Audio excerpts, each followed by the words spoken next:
Bonjour, je m'appelle Purification Lopez Garcia. Je suis directrice de recherche à l'UMR Écologie Systématique Évolution sur les campus d'Orsay de l'Université Paris-Saclay. Et j'anime une équipe de recherche qui s'intéresse à la diversité, l'écologie et l'évolution des micro-organismes des trois domaines du vivant. Je suis biologiste, je m'intéresse de manière très large à des questions de biologie, à la diversité du vivant, sachant que la plupart de la diversité du vivant est cantonnée au monde microbien. Et donc je m'intéresse particulièrement aux organismes des trois domaines du vivant qui rentrent dans cette catégorie, c'est-à-dire des organismes microscopiques qu'on ne voit pas à l'œil. On a besoin des microscopes pour les étudier, mais aussi des outils moléculaires. Et c'est grâce à ces outils moléculaires qu'on découvre leur incroyable diversité avec les méthodes nouvelles de séquençage et d'analyse génomique.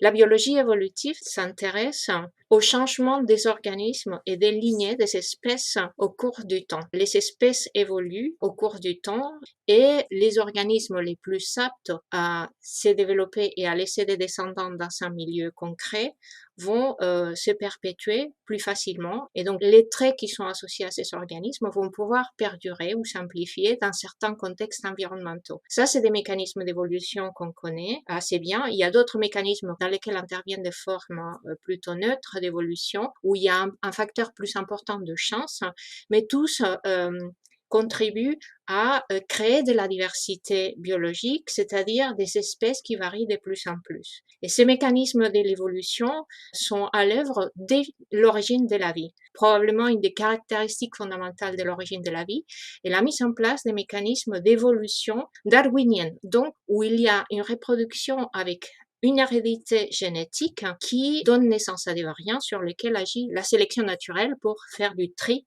en gros, des différents organismes.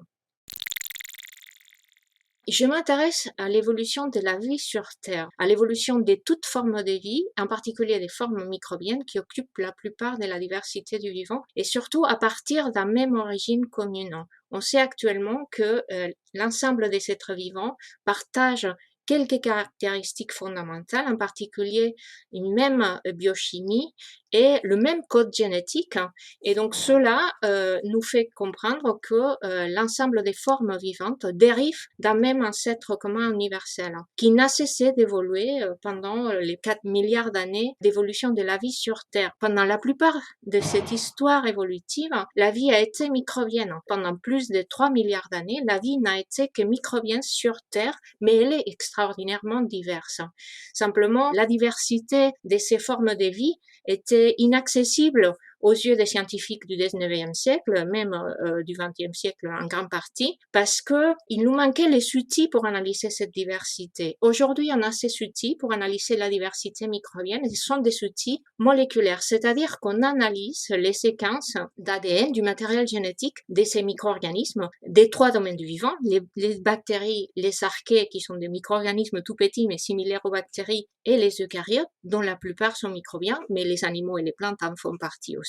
Et de ces séquences, on va prendre des gènes qui sont ancestraux et très conservés le long de l'histoire de l'ensemble des organismes sur Terre. Et on peut séquencer ces séquences, c'est-à-dire décortiquer la chaîne des nucléotides qui font partie de ces gènes. Et en comparant ces lectures de nucléotides le long de ces gènes dans l'ensemble des organismes, on va pouvoir les différencier. On utilise ces gènes conservés comme des marqueurs d'identité moléculaire des organismes. Et donc, en faisant ça, on s'est rendu compte que la diversité de la vie sur Terre est très importante, en particulier au sein du monde microbien.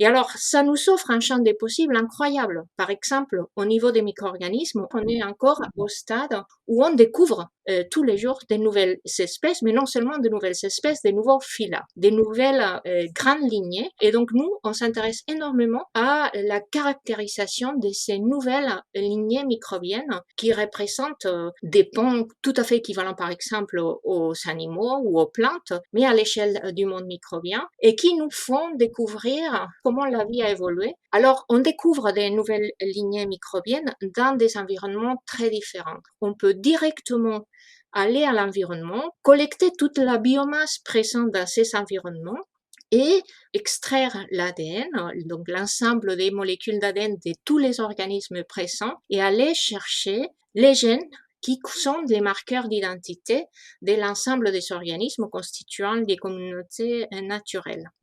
Et donc, nous, on fait ce type de travail qui consiste à caractériser la diversité microbienne dans des milieux très divers, qui peuvent aller de l'océan, des fonds océaniques, aux environnements d'eau douce, au sol, aux sédiments, aux tapis microbiens, et aussi, et beaucoup, aux environnements extrêmes, c'est-à-dire des environnements qui sont soit très chauds, très salés, très acides, très basiques, et qui nous offrent la possibilité d'étudier des écosystèmes encore peu connus. D'ailleurs, ça nous offre aussi la possibilité de tester quelles sont les limites de la vie. Dans la dépression du Danakil, en particulier au niveau du site géothermal de Dalol. Dalol, c'est un volcan de sel. On est dans un des endroits les plus extrêmes de la Terre. Eh bien, nous avons exploré et on a trouvé des limites à la vie sur Terre en surface alors qu'il y a encore de l'eau liquide. Donc typiquement, on associe la vie à la présence d'eau à l'état liquide.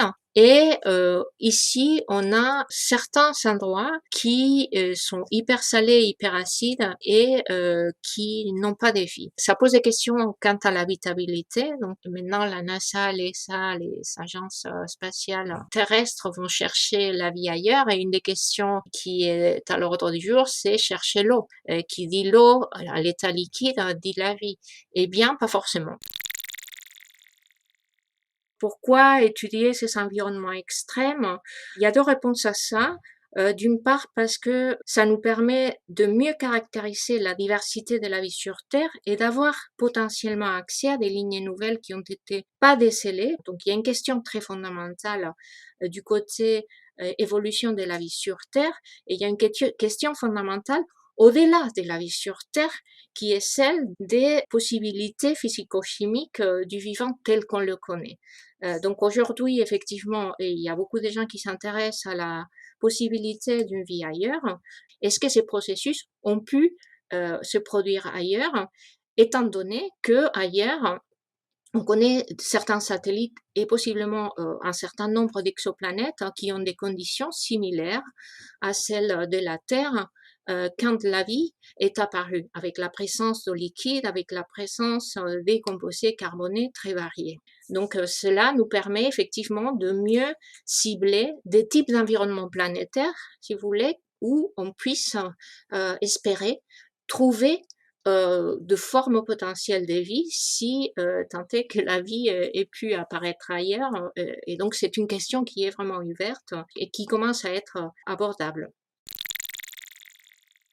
C'est fascinant de voir toutes ces diversités à partir en plus au départ de quelques molécules inorganiques simples qui s'assemblent en molécules plus longues carbonées dans lesquelles qui commencent à interagir entre elles et qui donnent naissance aux premières formes de vie. On essaye de déceler ces processus. C'est pas simple, mais on cible de plus en plus, on essaye de le mimer en laboratoire et on commence à comprendre comment certaines propriétés typiques du vivant ont pu apparaître dans des systèmes déjà chimiques. Un des éléments les plus fascinants est comment le génotype, c'est-à-dire la séquence d'instructions qui est écrite dans l'ADN aujourd'hui, s'est traduit par un phénotype, c'est-à-dire un ensemble des protéines et des fonctions. Et c'est ça l'essence de la vie. Et ça, c'est quelque chose de tout à fait fascinant.